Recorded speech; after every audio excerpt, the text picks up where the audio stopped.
Metals and non-metals, Chapter 3.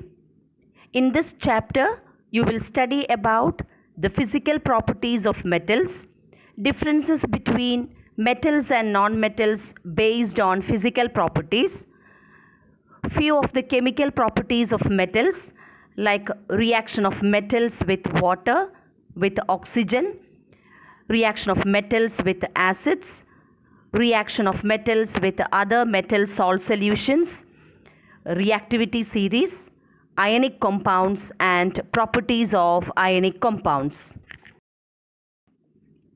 You know that matter can be classified into two types, pure and impure substances.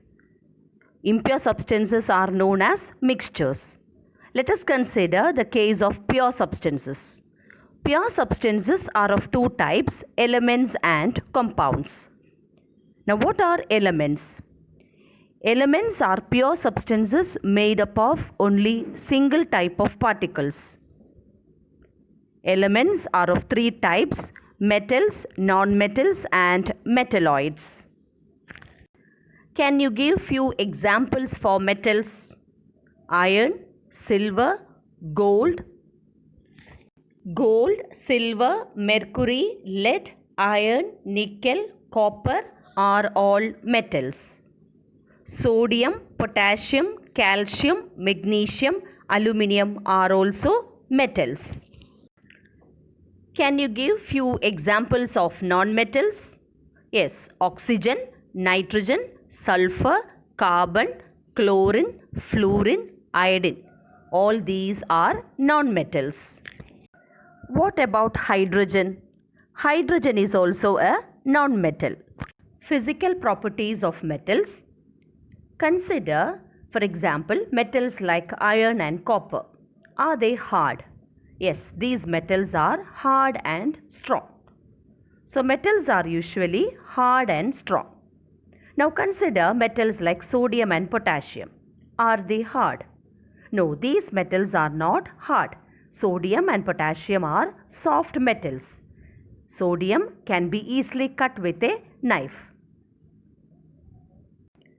Thus, we can say that hardness varies from one metal to another. Generally, metals are solids.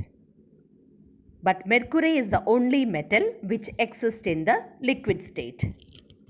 Another property associated with metals is that they are lustrous. It means they have a shining surface.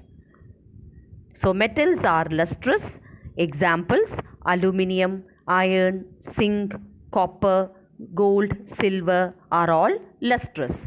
So, metals are said to be lustrous. What happens when metals strike a hard surface? Yes, metals produce a sound on striking a hard surface. Therefore, metals are said to be sonorous. Metals are said to be sonorous and the property is known as sonority. Metals are malleable. It means metals can be beaten into thin sheets. So, the property by which the metals can be beaten into thin sheets is called malleability. Silver, aluminium, copper are all malleable.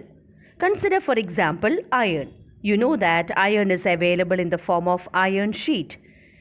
Another example, aluminium. You know that aluminium is available in the form of aluminium foil, aluminium wrappers. Thus, we can say that metals are malleable. They can be beaten into thin sheets. Metals are ductile. Now, what is meant by ductility? It is the property by which a metal can be drawn into thin wires. So, metals are ductile. Copper can be drawn into thin wires. Metals are good conductors of heat. It means they allow heat to pass through them easily.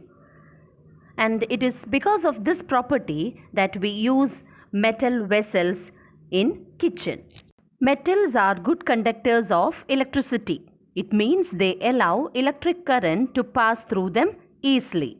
Silver is the best conductor of electricity, and then next comes copper and aluminium.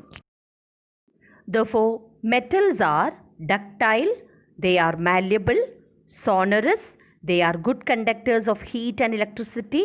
They are generally solids. They have high density. Metals are hard and strong. They are lustrous.